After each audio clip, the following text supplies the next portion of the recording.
Hello, everybody, and welcome back to the 3DO Experience, the 3DO Retrospective Podcast, where we talk about all things 3DO, the company, the console, and everything in between. I am Bill, and this is Threk. How you doing, Threk? Oh, Bill, I'm doing much better because I've been on the medication for my sinus stuff, and the last few days I felt alive again. It's crazy, but I'm fine. How are you? I'm tired. That's just my life. Well, you need to start going to bed on time, man. It would help. I have been. I've been getting an extra hour. Well, then I'll know. Then I'll know what the fuck to tell you. Yeah, they cut our overtime, and I'm somehow more tired. I don't fucking get it. Are you doing more shit than normal? I'm always doing. I'm the only one who does anything half the time. I swear to God. I watch my coworkers do the masterclass on how they can get through the day with doing literally nothing. Sometimes. See, you should perform like a controlled mutiny and just like stop doing stuff, and then your bosses be like, "Wait, why is nothing getting done?" And then they all point to like, "Well, Bill's not working," and then he's like, "Why is Bill not working? The problem." No, that's the sad part. They're fully aware that I'm not the problem. It's a union. They can't do anything about it. Bullshit. But we do have a guest for this episode, a returning guest. We got Steve from Fine Time. How you doing, Steve? Wonderful. See, I love the energy Steve brings. It's great. It's my brain isn't working tonight. Oh man, that's okay. Well, Steve, how you been? I've been all right. It's good to come back to talk about 3DO. Although I have to make a little confession. This is the only other 3DO game I've played I've experienced since last time. I'm sorry. I'm shocked. No, I'm not shocked at all. Actually, it's fine. You are okay, Steve. You get special privilege. Okay, thanks. It's all right. I literally played this game like in 22 minutes. Started recording, so it was an experience. But indeed it was. But before we get to the game this week, we'll talk about news. There was a lot last week, not so much this week. Let's see what we have here. That Marvel Maximum collection got announced. That thing looks neat. Apparently a bunch of these games have never been released before at all. So, the X-Men the arcade game finally gets to leave the arcades. You're welcome to die. But unfortunately, we have to deal with some bad games like those NES X-Men games, Silver Surfer, some rough ones in there. But hey, it's there, and it's got good soundtracks. So that's true. So it's a neat little thing, But I think is it Limited Run doing this? I think it is. Yeah, they are. Yeah, so don't buy the physical version. Just don't bother. I'm still waiting. God damn it. I had to figure that out. Let's see. Oh yeah.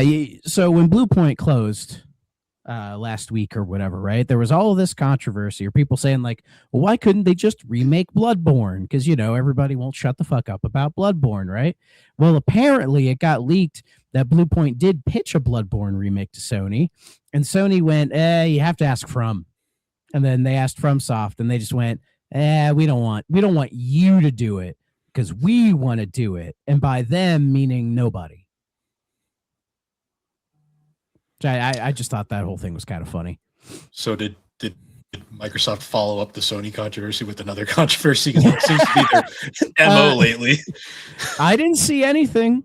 Not really. Though lately it seems like anytime Sony does anything that gets them in hot water, Microsoft is straight up like, wait a minute. Yeah. No, I haven't seen anything. They're just kind of. We're always on the lookout, but no, nothing else happened yet. We'll be covering all that this week. Oh yeah. Oh Lord. We have a 2-week lead time on our news. Yes, and I will get mad at some of the things you say because I'm like, no, you're wrong. Yes. Whatever. I don't need to defend $1 billion corporation. Okay, don't need to do that. Let's see what else is there. Oh, Bill, I know I saw this. Apparently, Bandai Namco are going to unveil a new RPG on the 5th or 6th of March. apparently. Like literally it just says a new RPG and it has like the dates and the times on it. I saw that too. Yeah, and It's and of I'm course gonna so many people were like, is this a new Tales game? And it's like, no, no. it's not Because they they hate would us. no, They hate us. no. That's not why. If they were doing a new Tales of game, they would just say it. They wouldn't do like a new RPG. Like, why would they not say it's a new Tales game? You know what I mean? Because they're gonna surprise us with the Tales of Zeastera remaster that no one wants. That's what this is. Yeah. No, a new Legend in the Shadow Labyrinth series. They're gonna like I was seeing so many people saying like, oh, it could be this, it could be that. It's like, bro, like it's not going to be Ni no Kuni 3. That's not new. I'm assuming new implies it's a completely fresh IP. They're gonna You know what release I mean? Scarlet Nexus remastered because they forgot they released that already on this gen. Well, it has a medieval theme, so unless Scarlet Nexus goes into like medieval stuff, I don't know. I don't. I still haven't played that. I bought that game years ago, and I still haven't touched it. It was a better Tales game than Tales of Arise. That tells you something.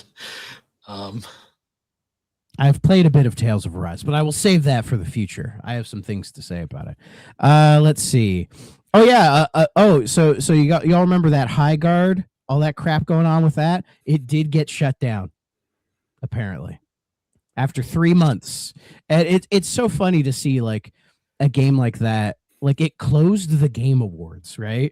Like Jeff Keighley hyped it up, and then it just shit the bed, and then they're just like, "Fuck it, throw it out." It lasted longer than Concord. Yeah, that's an accomplishment. But that's like, not a high bar, Bill. It's not. Hey, I didn't even know Concord was a thing until it got shut down, and I was like, "What?" But like seeing this thing with High Guard, it really made me think. Like, what are these people fucking expecting? Like, do they not know that like live service games take a little while to build up steam and build up an audience?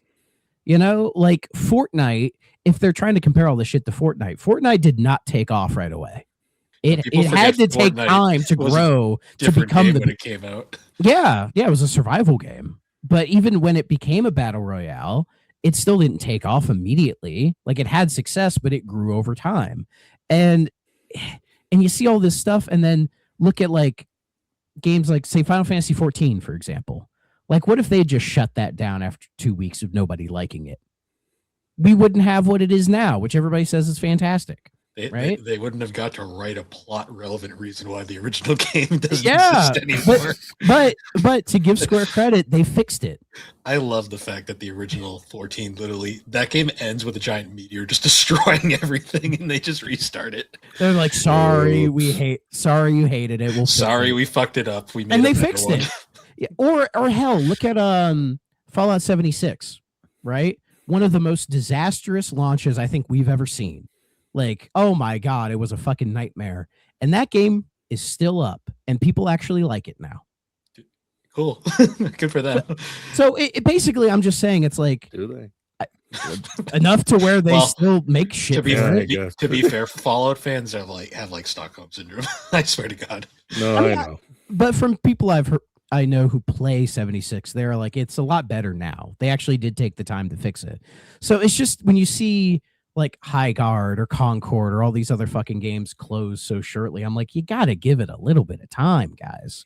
Like, give it at least a year and a half. And if it doesn't catch steam then fine, fuck off. But like, I don't know. So what's the over-under on Marathon? How long do you think that's going to stay up?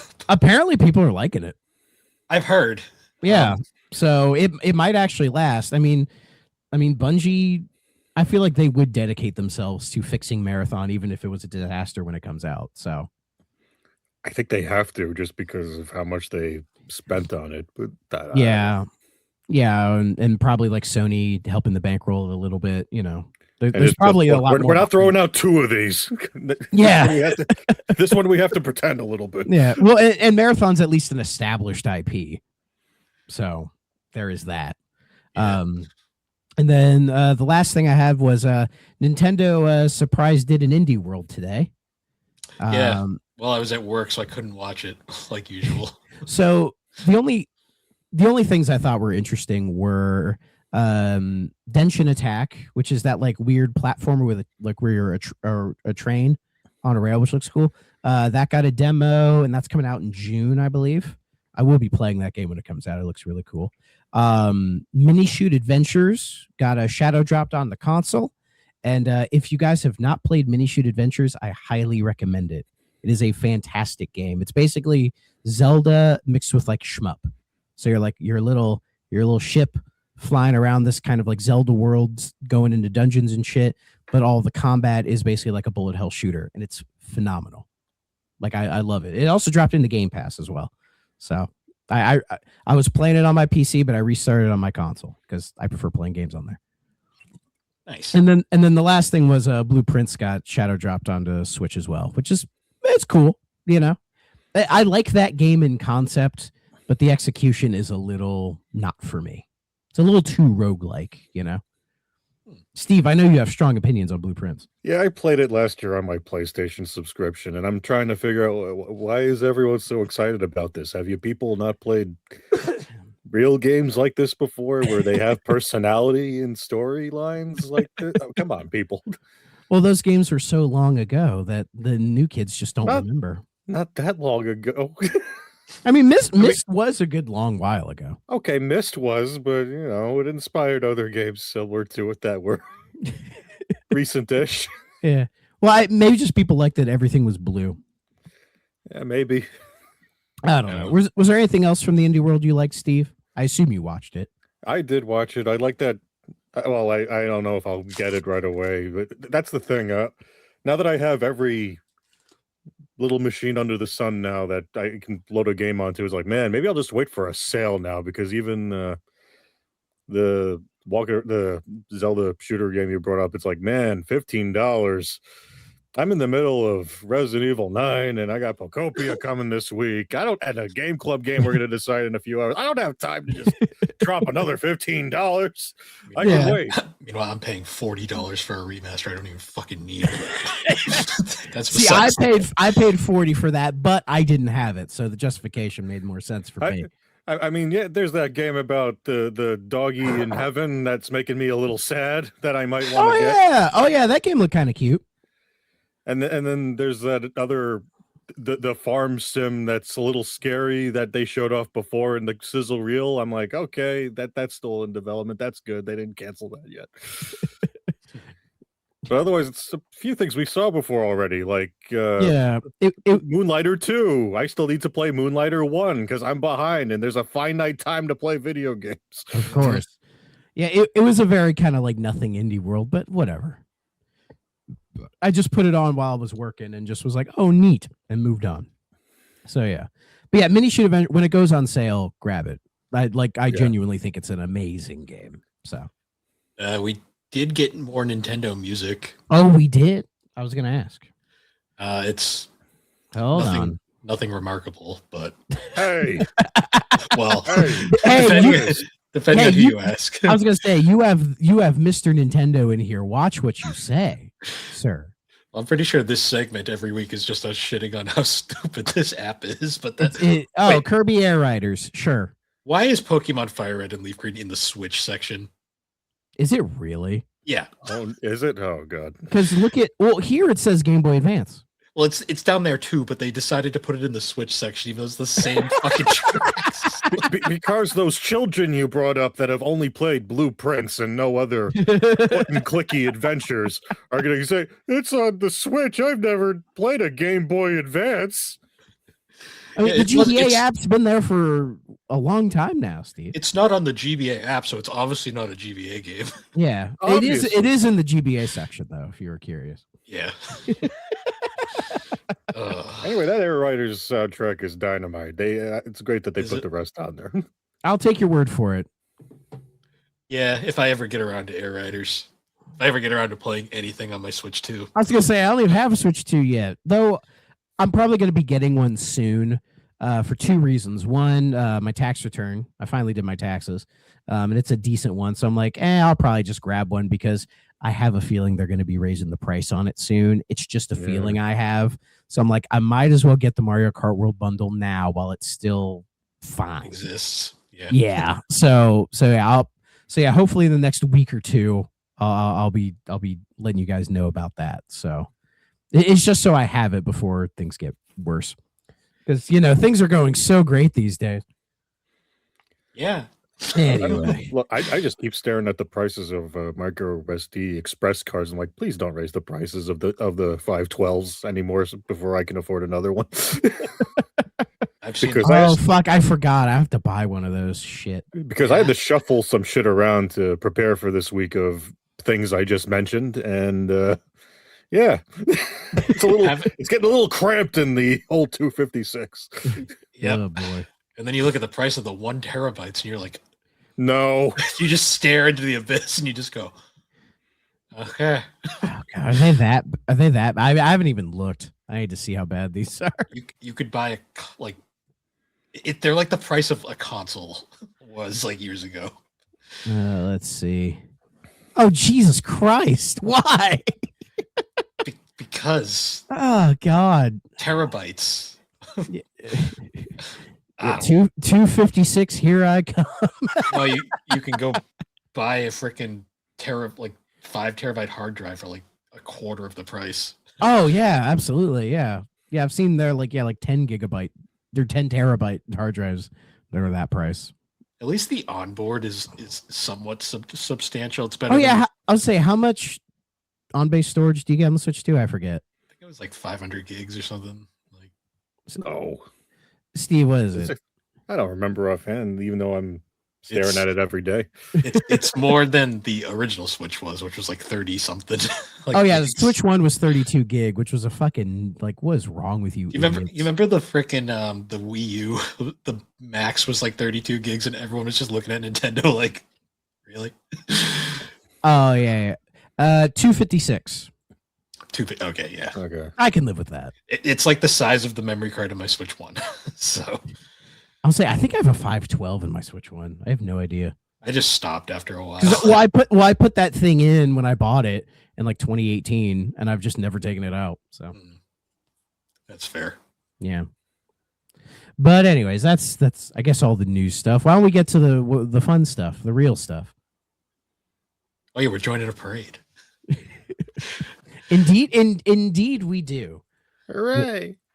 I wish I had a puppy. I'm gonna kidnap one I found off the side of the road. No, you go into like a weird spooky cave, and it's just a puppy. He's just like, "Hey, what's up, dude?" I forgot this game was the origin of Pep. Because he's in every it's other also game. the origin of Putt-Putt, because this is Putt-Putt's first game. It's also Humongous's first game. Well, first junior adventure game. Yeah. And this is actually my first Putt-Putt adventure, because it's actually fitting we have Steve, because last time he was here, we talked about Fatty Bear, which was released around the same time as this. And I remember going like, man, Fatty Bear really ain't all that. And I think you guys were like, Putt-Putt's way better. I'm like, okay. And so here we are. I beat Putt-Putt Joins the Parade. And yes, it is light years ahead of what Fatty Bear was capable of doing. Which is hilarious because Fatty Bear came out after Putt-Putt. Yeah, but still, like, I mean, this definitely has the juice. Wait, did it come after? I think they came out around the same time. Let's see. Jeez. See. That's crazy to me. Yeah. It was actually after. So Fatty Bear, it just says 1993. Putt-Putt Joins the Parade was November 6th, 1992. Yeah. Just in time for the holidays. I know last time it was a little dubious, but did you guys play this on 3DO this time? So I actually did emulate the 3DO version for shits and giggles. I played it on Steam. I've played the Steam version before, so I was kind of, the PC version. But I was kind of like, I wonder if I could get this running on fucking 3DO, and it's the fucking same game. It's like identical. I was going to say, I assumed it would have been no Although problem. the controls are like shit because you have to use a controller, and this was not meant for a controller. Oh, no. It's not that bad. I mean, it's not like Putt-Putt gets hit by a bus and that's caused by the 3DO controller. If only that was an option. Well, did you see crossing the street? Like, holy shit, people. It works just like real life. You click on the stoplight, and all the other cars go away, and then you cross the street, just like in real life. Oh yeah, yeah. If I'm at a red light for too long, I get out of my car, hop onto it, and just tap the light, and then I can go. It's amazing. Everyone's like, "How do you do that?" And I just say, "I'm a magician," and then just kind of move on. I got a parade to go to. So, but anyways, so this is Putt-Putt's first game, and my first experience with the Putt-Putt series because my Humongous Entertainment knowledge before all of this was all of the backyard sports series. So like backyard basketball, backyard baseball, football, all those. Played them on PC actually, and have a lot of fondness for them. In fact, actually, backyard baseball is getting a new version this summer, which is cool. And that had to be due to everybody buying the Steam version of the old one. I bought it. So, they're doing a new one, and I'm excited for it. When Infogrames bought Humongous, they clearly only were interested in the backyard sports series because they fucking just gave up on like the rest of these junior adventure games. In some ways, it feels like a shame because I think Putt-Putt's formula actually like works here.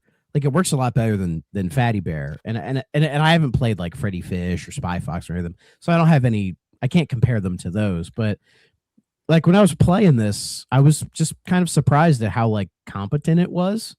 Like it's still kind of silly and has some rough edges around it, and you can tell it's early and it was made on a budget. But I think I'm assuming the idea was just to make kind of a fun little like PC game aimed at like 5-year-olds, I would assume. Ages 3 to 8. Yeah, as the box art says. and honestly, I think it accomplishes what it does fairly well. You can definitely tell this is the first game in the series because, well, I've played them all.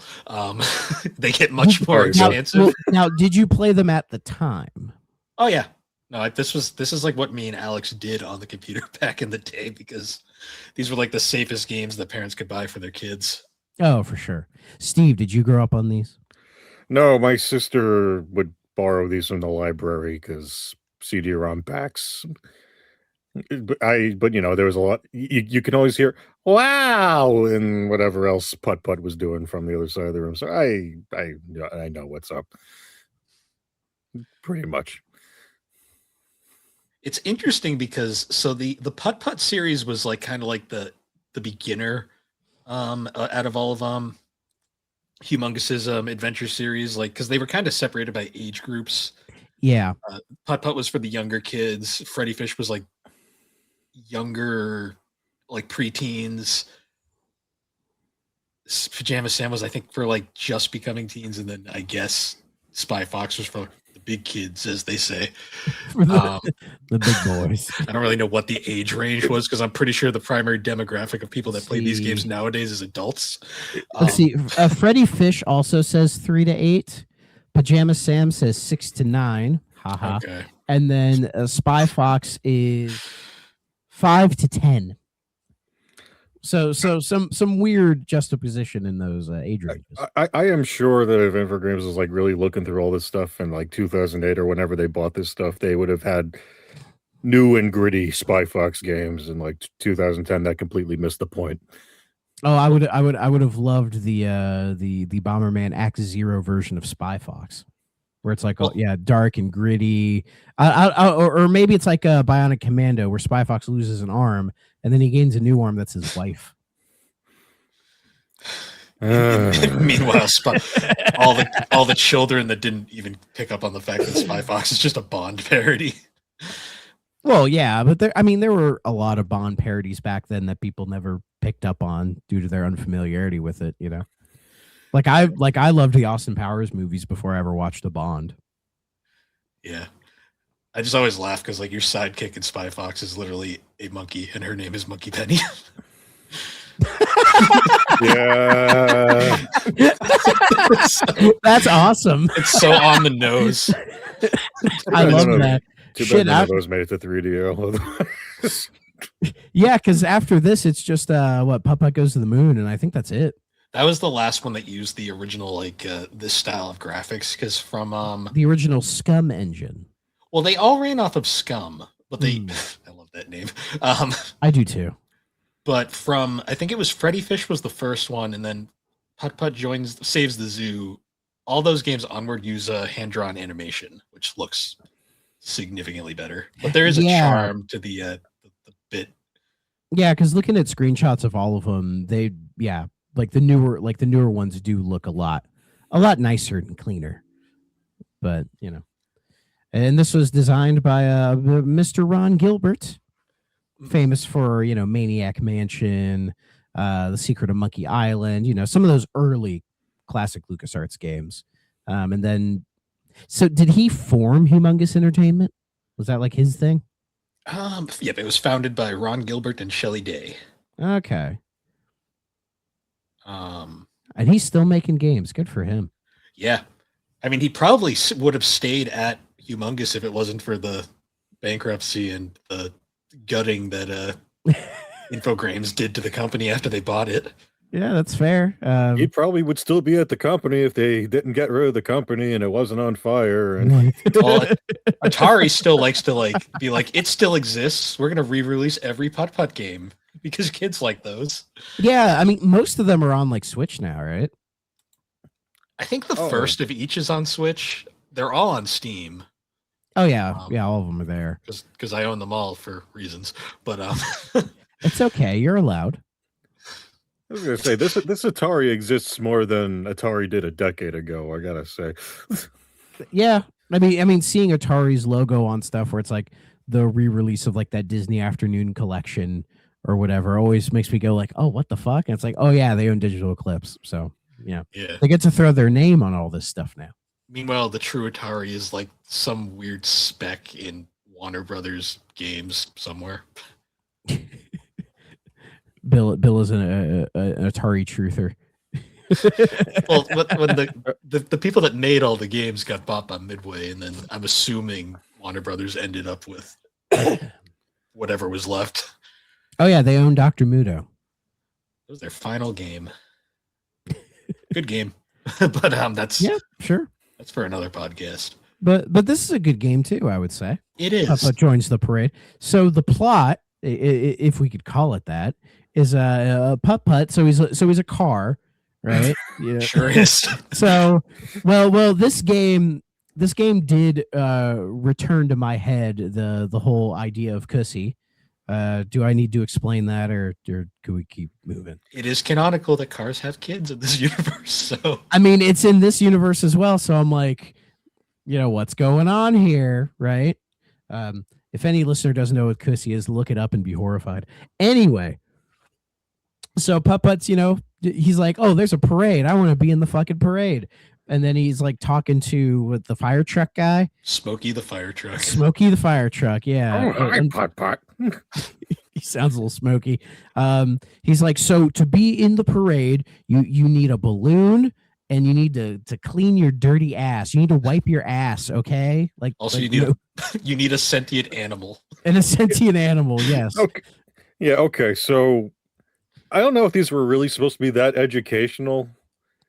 I guess they sort of were, but what were we supposed to be learning from this? He learns from a radio in his head. So, the nanny state is telling him, hey, there's a parade today, you guys.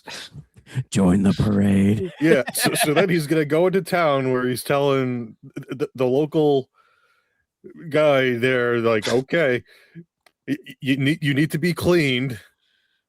And then you need a balloon, okay, I guess. And then you need a pet. You need a sentient animal. Yeah, and you need... And he doesn't offer help. He's like, you need to earn it. You need to go, like, do chores and get money, you need to participate in child labor so that you can afford to be in this parade, you fucking asshole. I need to hang on this pet thing for another second, though, because they treat it like, oh, yeah, pet ownership is the duty of every sovereign citizen, and not... the responsible thing of, well, having a pet is a pretty big responsibility, actually. You got to walk them and feed them and take them out for walks. I mean, I shouldn't expected much more from, our last game where, the parents thought it was okay to stuff the pet in a box all night. But, I don't know. And canonically, those are the same universes because Putt-Putt was on the moon. Putt-Putt was on the moon. Indeed, he was. Well, that one for a minute. I will say though, one of my favorite. There's two great lines from Smokey here. That and the fact that when you go on the screen, he just immediately sees you from across the map. He's like, "Oh, hi, Putt-Putt, come here." Yeah, he's stalking you. I can't trust that Smokey. There's the great line where Putt-Putt's like, "I don't have a pet." He's like, "I'm sure you can figure that one out." I think they're all keeping track of Putt-Putt too, because we've all established, okay, this is a society of cars. We got adult cars and kid cars and and they're all car families. Putt-Putt is the only one without parental units, as far as I know, in this game.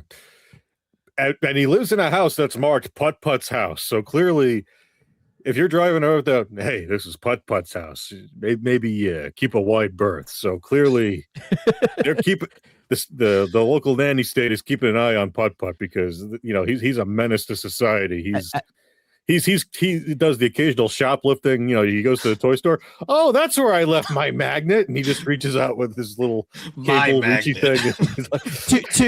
To be fair, the toy shop owner sees him do it, and she's like, "That's fine." She gives it a pass. I don't know. Something's wrong with Putt-Putt, and they all know it. Are you trying to imply this is like the Truman Show, where this like world is set up for Putt-Putt to live in, so we can all like kind of voyeur in on him?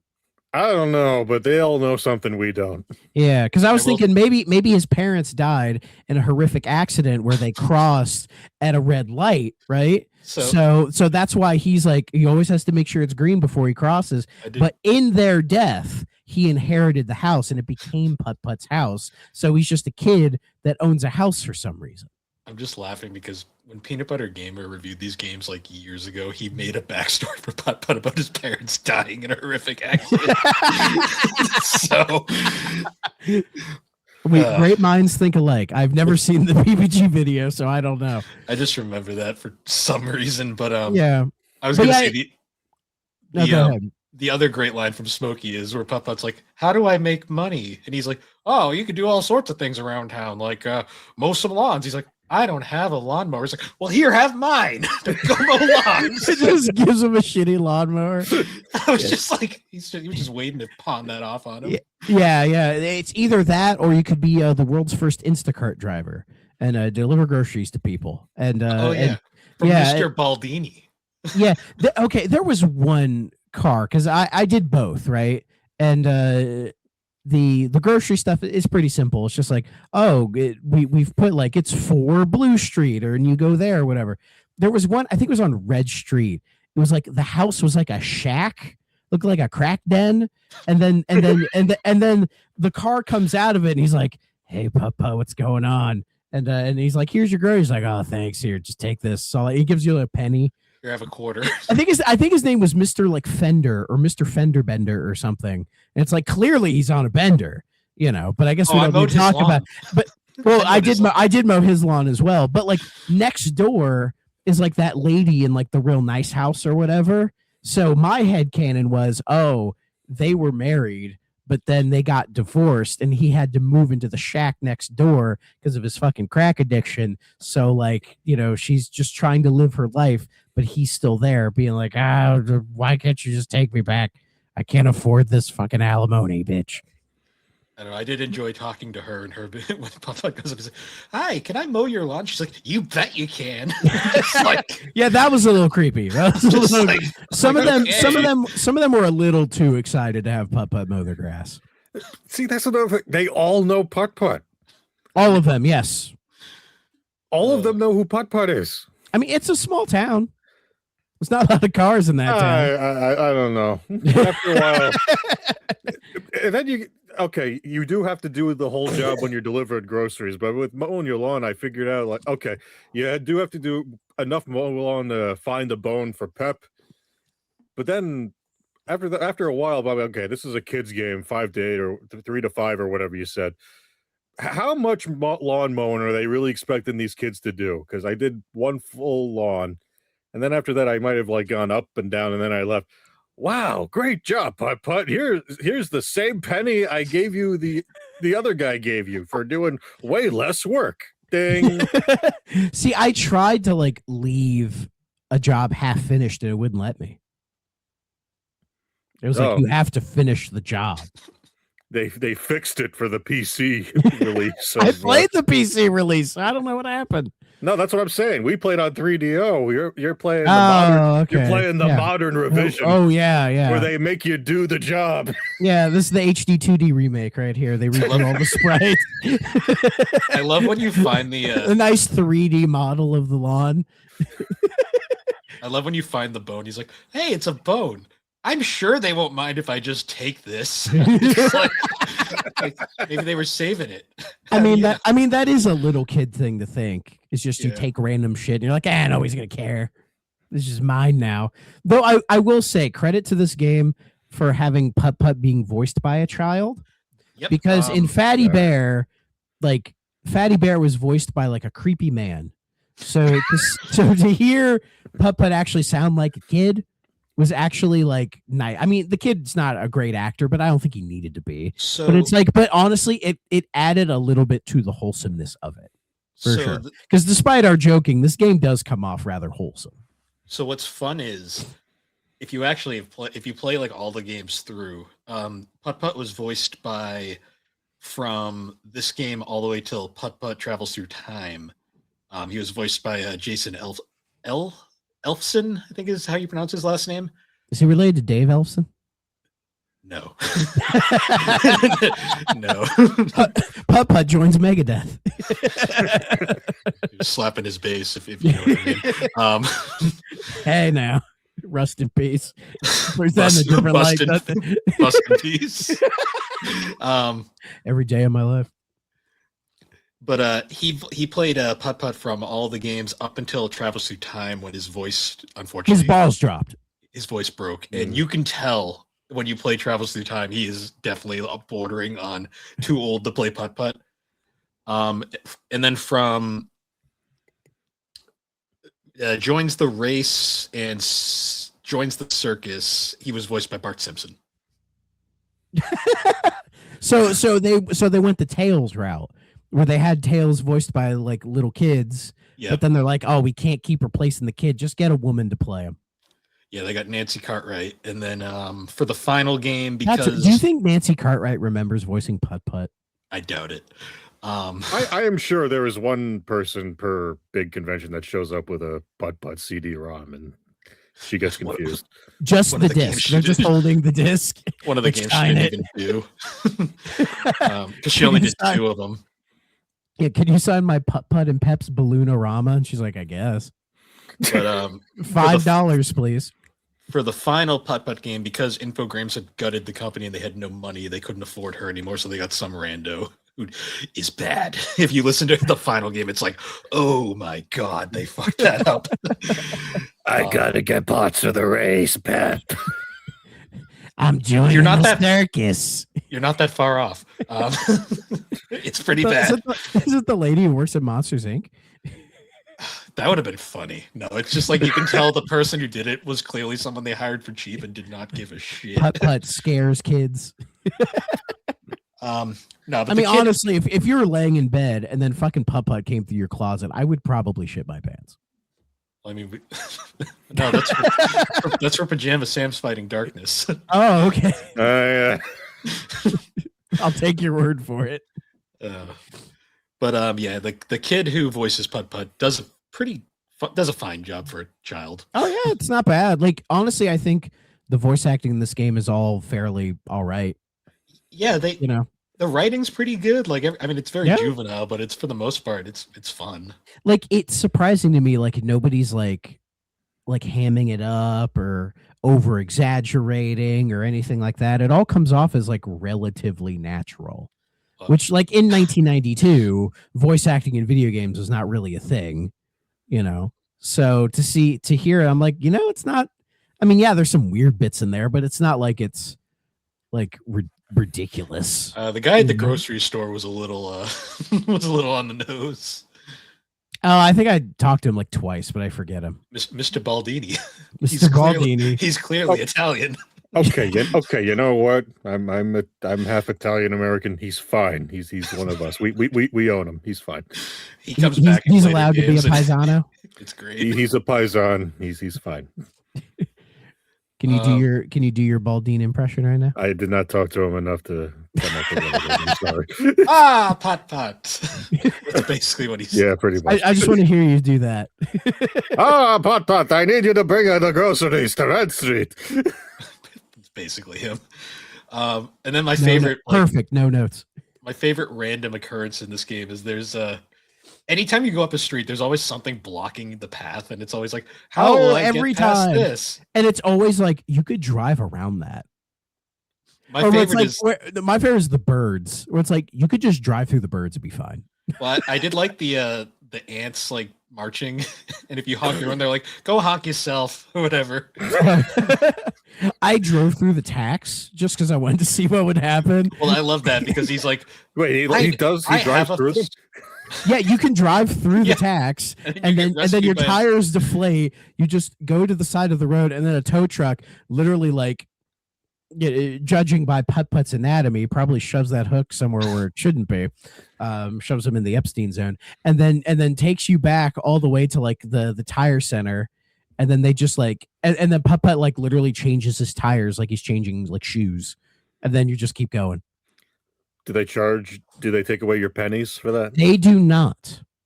It is for free. Bullshit. Okay, it's weird because something I was going to bring up. It's kind of weird that they like, you must work for your car wash. Yeah. They only want 2 cents for that. 3 cents if you want to change your color.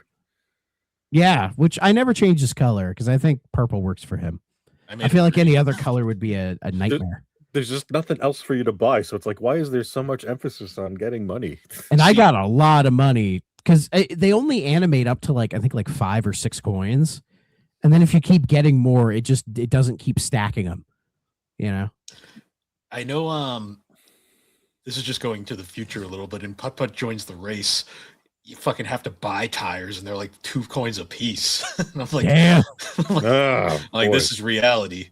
But I think you actually save this ultra realistic game. Yeah, I think you actually end up saving the tow truck driver because the joins the race is actually kind of fun because it's like a throwback to this game. You actually return to this world for like the first time. Oh, that's cute. And you actually save that tow truck driver, and then he's like, usually these tires are two coins a piece, but for you, I'll give you the full set for 4 coins. Some shit like that. It's just... Oh boy. But yeah, you either deliver groceries or cutting grass. The cutting the grass is like the only actual gameplay here outside of just kind of roaming around. Clicking on shit. Yeah. I could not get like perfect up and down like angles on any fucking lawn to save my life because one thing on 3DO that I think worked better. Yeah, it honestly annoyed the shit out of me.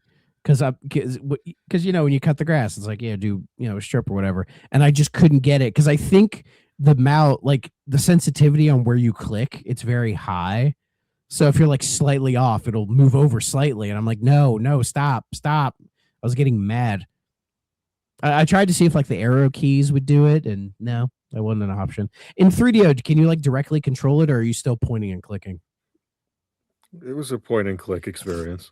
Yeah. Okay. I didn't know for the 3DO version they'd be like, "Oh, you can control him while you mow the grass or something." No, no, that would have been nice. It kind of worked better though because the D-pad was like the one time that actually kind of worked because moving it. But what I thought was weird about all that was like there was all these sidewalks and things, but you could just drive over them anyway. So who cares? Yeah. Yeah. But if there was like a fountain, you could not drive over that. Well, you're a car, you're not a bulldozer. Yeah, those are specially designed workers. Yeah, in this universe. And I don't know. I love the idea that like when Putt-Putt was mowing the grass, he was really just dragging the mower behind him. I mean, I get it. How else would you fit that thing on the car? But again, I just thought it was weird. And then one of my favorites is, how do you get a balloon? Oh, this is the last customer that bought the last one. here's their location so you can go fucking rob them. No, you have to like find that missing kid. Yeah, I where lost my child. I lost my theater. child in the theater. I could just go in and get him, but could you do it for me? And then you find the one kid. He's like, oh, he's like, oh, I need to leave. Oh, okay. Yeah, he's like, oh, thanks. I like, totally wasn't hiding from my He's mom. like, thanks, asshole. Here's a I don't even have a mom. Be thankful. She died. Yeah, she just gives you a picture of her child. Like, go find my kid in there. That was yeah. And here you can have his balloon. Yeah, a lot of weird stuff in this game. It's a game where you're not supposed to think about the logistics of this Well, world too much. Again, this is made for like ages 3 to 8. You know, clearly our brains are too advanced for this. And my age is those two numbers put together. So, ooh, look at you. Oh wait, who said that? Anyway. So you do all that stuff, and then you can join the parade. Well, you need to go get Pep. Oh, that's right. Yeah. So you go into the cave, like this weird cave, and I thought some like crazy shit was gonna happen, but no, just like a dog shows up, and you give him the bone, and then he just hops in the car, and he's like, cool. And then Putt-Putt's like, oh, sweet, a dog. I'm gonna name you Pep, and then that's it, and then we just keep moving. Thrak, I think you're underselling it a bit because, okay, you're going into a cave. With a bone you found while mowing lawns. And I understand that Pep is the series-long erstwhile companion of Putt-Putt. But if Putt-Putt were a human child, he would have gotten rabies from this experience. Not a new best friend. Can cars get rabies? They can get sick somehow. They get sick? Yeah. I don't know. Also, when you take Putt-Putt through the car wash, he gets really into it, and I'm like, "This." Yeah. He's like, "I don't know about this." Yeah, and the car wash before. Clearly. No, this is like, oh, I've never been to a car wash before. Like, oh, you don't bathe yourself at the house with a hose. Well, his parents are dead. Who's going to bathe him with the oil all day? Like, yep, I just that's it. Yeah, Smokey can't be bothered to hose him down once. Well, no, he's gonna have him mow the lawns for him with his convenient lawnmower. He's got to contribute to this town's GDP. That's what matters. Also, like, what is the weirdness of it's like we're having a town parade, but you need to have a sentient animal to join.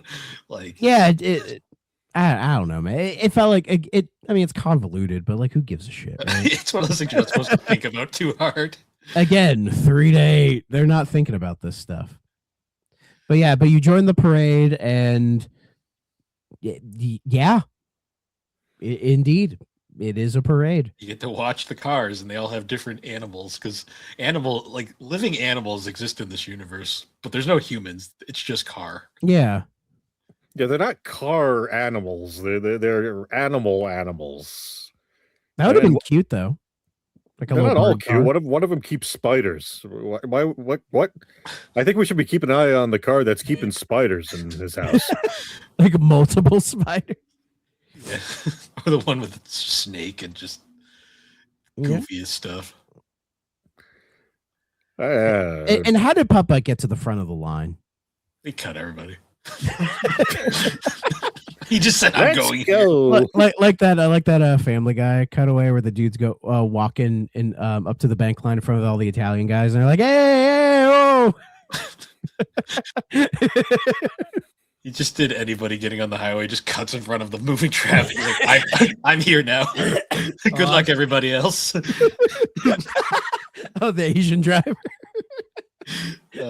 That's a good bit. But yeah. And that's Putt-Putt. Yeah, I think I beat it in like 40 minutes. I beat it in like 20, but it's because I've played this game to hell and back, and I just was like, wow, speed run. Look at you. Pretty much at this rate. Yeah, it couldn't have been any more than 30 or 40 minutes for me too. I'm like, oh, we're done. And then there's balloons floating. They're like, would you like to play again? And because kids can't read yet, it's just got the naughty head or the shaky head. And I'm like, man, I don't think I need to. I think I got everything I need for the 3DO experience. See, the reason why this one was so short is because there wasn't a mini game where you had to decorate a cabbage Or a cake. or a cake. for that No, matter. but the toy store did have what I call the penalty box, where it had all those toy puppets that just kept telling jokes to each other. the Oh, whole right. time. Oh yeah, those are Those bad. were- yeah. Those are bad. Oh, and that weird pachinko game that made the same sound effects as the Humongous Entertainment intro. Yeah. Trying to see if I can remember any of those jokes. I got one. Hey, Thrak, what? I bought a doctor doll. What does it operate on? I don't know what. Batteries. Uh-huh. Uh-huh.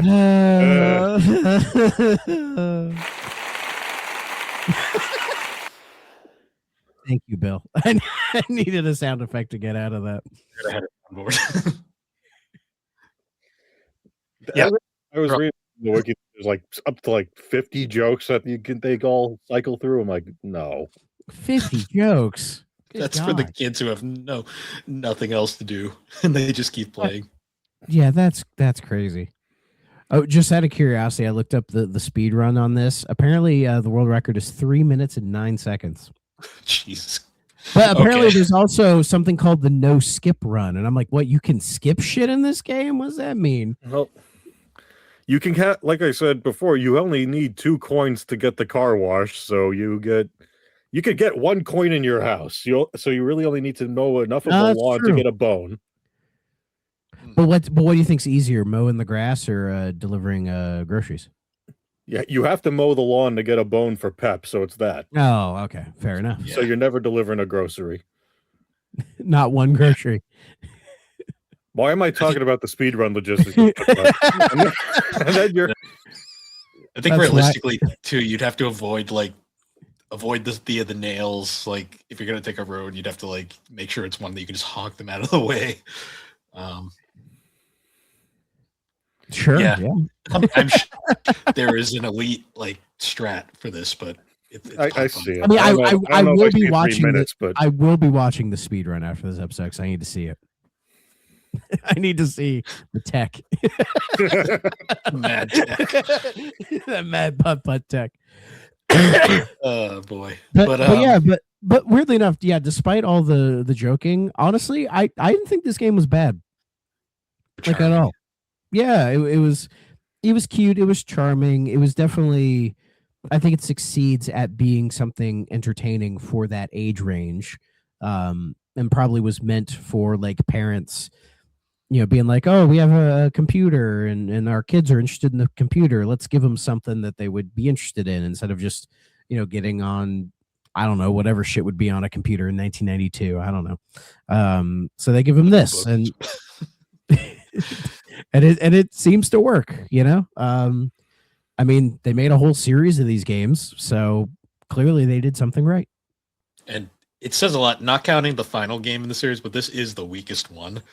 And they just get better from here. So I mean, there's nowhere to go but up, buddy. To the moon, even. Although they can go down because that final Putt-Putt game is but yes, tune in eventually when we cover that one. yeah. The Putt-Putt experience. EM gave this game an 8 out of 10 on 3DO, so that's cool. Sure. I'm fine with that. that makes sense. Yeah. So must play, okay, stay away. I'm gonna say it's a must play. There's worse things you could play out there. That's a tough one. Because like it's better than okay. I don't know if I would say must play. I feel like that's maybe overrating it. I don't know. But I have a feeling when we eventually do the episode where we rank everything again, we're going to get to this and it's probably going to be a lot higher than I would expect. So, you know what? Fuck it. I'll say must play. Why not? It's like 40 minutes. You can just sit down, play this, and go, yeah, that was cool, and then never play it again. It's definitely more of a must play than Fatty Bear, right? But not if you're 38. So Also, Yeah, have you must seen play. the cover art for this game on 3DO? No, is it different? Putt-Putt is Putt-Putt's looking great. That's all I can say. If you Okay, I look up need the to see long this. box art. Computer's being what the fuck? Okay, I need to see this. I did not look that closely when I was archiving. Oh my god! Why does he look like that? He's Oh Putt-Putt's having a great time. He went to the dentist. Jesus Christ, he's all teeth. Yeah, he sure is. It's like it's almost that like seeing him from the front, almost. Which I feel like seeing Putt-Putt from the front would be absolutely terrifying. I'm actually curious. What does this game go for on like eBay for 3DO? I'm hoping like 3. The moon too, and oh yeah, he's going to the moon, all right. The jewel case alone, the jewel case disc is like $30, so it's not the. I can live with that. That's not awful. I can't find there's the fun pack for 240. I was close. The fun pack's on 3DO. I think it is. Yeah. Yeah. Putt-Putt's fun pack, and then goes to space or Lost in Space. So there's like 3. Yay. I can't find a long box for sale, but that's fine. You don't need to own this in long box form. No. You just buy this on Steam for like $6.99 and you'll be fine. $6.99. I don't know if I pay $6.99 for this. I did because I kind of had to. That That is fine. I bought them all in bulk. I may or may not have been drunk. Every Putt-Putt must go. I'll take a ball. It was every Putt-Putt, every Freddy Fish, every. Didn't you say it was like the big Humongous Entertainment bundle that's on Steam where it's like every game? It was every game minus the backyard sports games and the Blue's Clues games. Are those Blue's Clues games on there? I don't think so. I'm pretty sure those are licensing. Lost to time. But I did get to explore That's the probably airport. for the best. I get to explore the airport. You bought all the Humongous Entertainment games when you were tired and drunk. I bought all the Leisure Suit Larry games when I was tired and drunk. We are not the same, Bill. Clearly. You were just pretending to be Leisure Suit Larry. Yes, pretending. See, the problem is like I'm still waiting for you to wear that leisure suit, Steve. I'd say I do it when I'm playing the last one, but we don't. Ours is not a video show.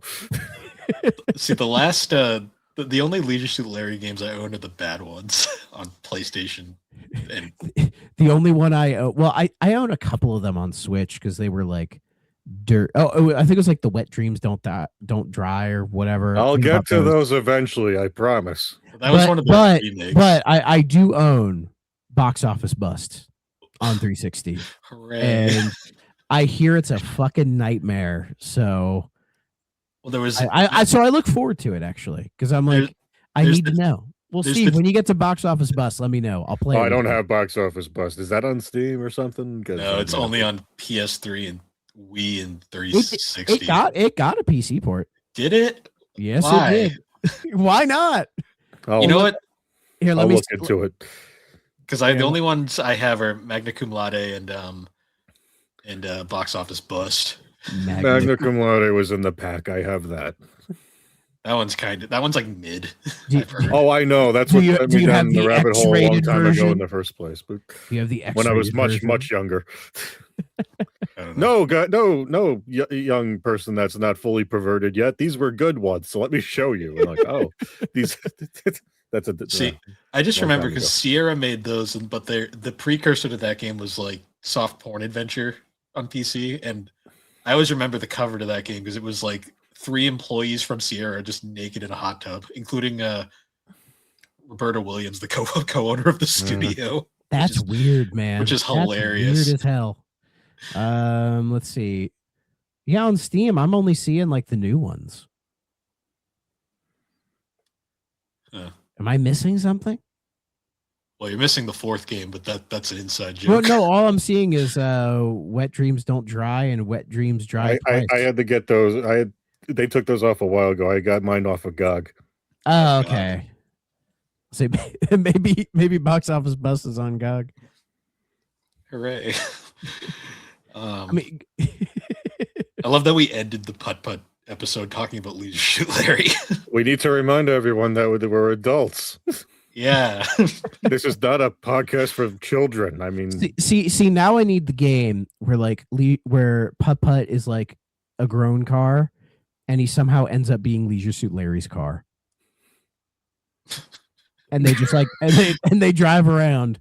I just looking for a good time. I'm just picturing it's a modern take, but like they replace Pep with Leisure Suit Larry, and you click on him That's what I'm thinking about. Rather than barking, he just spouts quotes. Hey baby, I think I loves you. What's the deal with eggplants? They're not eggs. They're not plants. Fuck you. You suck. Not funny. And he's just voiced by John Lovitz because fuck it, why not? I'll play Magna Cum Laude. Why not? Oh man, but yeah. So thank you, Steve, for coming on. Yeah, thanks for joining us. Anytime, kids. Kids, fuck you. He missed the porn game episode, but he's joined us for the kid games episode. That somehow turned into talking about porn games. Exactly. Oops. I've said that many a time. Anyways, let's get out of here, shall we? I guess before we sign out, Steve, do you want to shout out Fine Time real quick? Of course. If you somehow missed our Fatty show, I do a show called Fine Time. It's with Andre and Kevin, and we do it every week. Yeah, the show, not it. You know what I mean. Well, you do hop in the shower. But that's just shower time. It's just a shower in there. But we got news every other week and something else the rest of the time. It's a fine time, and you should listen to it. Nice. And on that, once again, guys, thank you for joining us on the 3DO Experience. You can find the 3DO Experience on all the podcasting platforms, and be sure to check us out over on the Superpod Network, superpodnetwork.com. Awesome site, whole bunch of different podcasts, videos, blogs. Stay tuned for a series of blogs covering our favorite Game Boy Advance games. That should be something. I still got to write mine because I'm procrastinating at life right now, but I've started writing it, but I haven't finished it. Just haven't had the time recently. See, I got sucked into a JRPG, and now that I'm in it, I'm that's my life right now. So it's something. It's a game. It's a good game. Oh, yeah. But yeah. Anyways, guys, once again, thank you for joining us, and we will see you all later. Bye bye.